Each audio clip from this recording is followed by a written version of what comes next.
Bessent takes the Clarity Act fight to the Wall Street Journal. Treasury Secretary Scott Bessent published an op-ed in the Wall Street Journal on April 8th, calling on Congress to pass the Digital Asset Market Clarity Act, the federal bill that would split crypto oversight between the SEC and CFTC for the first time.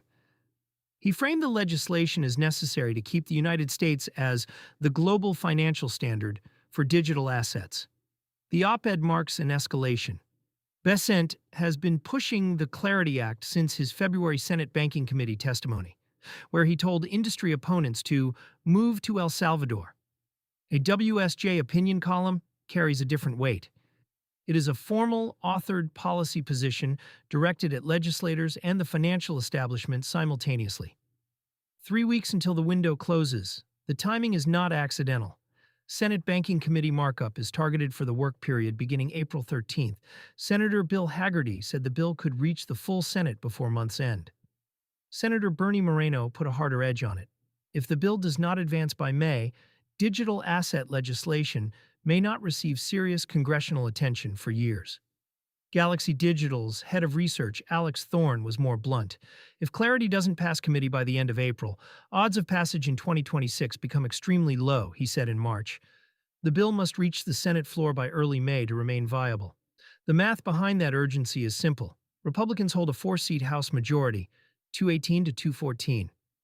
Polymarket traders give a 47% chance of a split Congress after the 2026 midterms, with 37% projecting a full Democratic sweep. If either scenario plays out, the Clarity Act as currently written is dead. TD Cowen projected the legislation might not return until 2027, with implementation potentially delayed until 2029. The substantive fights are mostly over. The bill's core disputes have been grinding toward resolution for months. Senator Cynthia Lummis told colleagues that stablecoin yield negotiations are 99% of the way to resolution, the single biggest sticking point that divided the banking and crypto lobbies. DeFi language has been addressed. Token classification criteria, the bill's central purpose, are largely settled. What remains is political packaging. Senate banking Republicans are now discussing attaching community bank deregulatory provisions to the Clarity Act in exchange for House acceptance of the Senate's housing package. The bill's content is ready. The legislative horse trading is not. Bessent's February testimony established the administration's position. He called the Clarity Act essential, saying it's impossible to proceed without it, and accused a nihilist group in the industry of preferring no regulation over workable rules.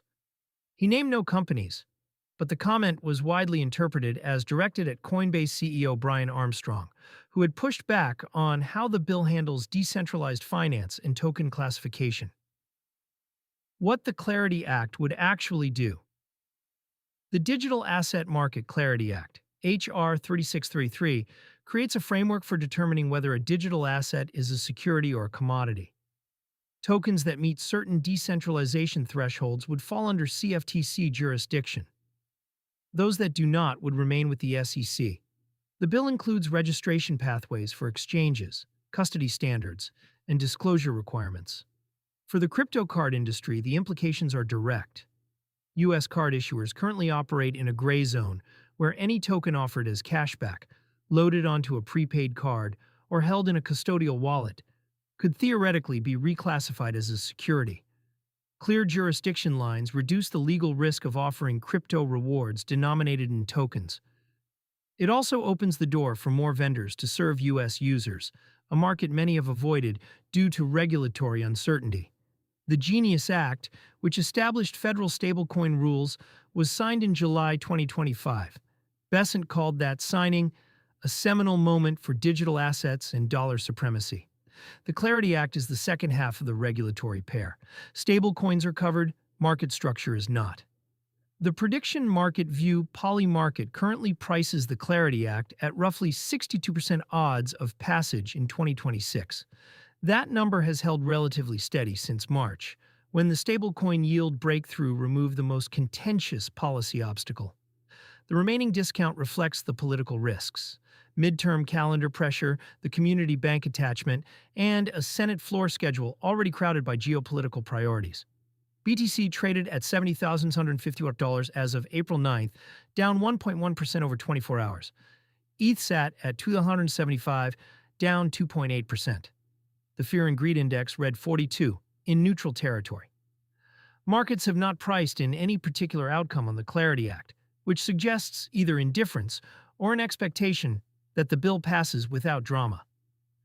If it stalls in committee past April, that calm assumption would need revisiting.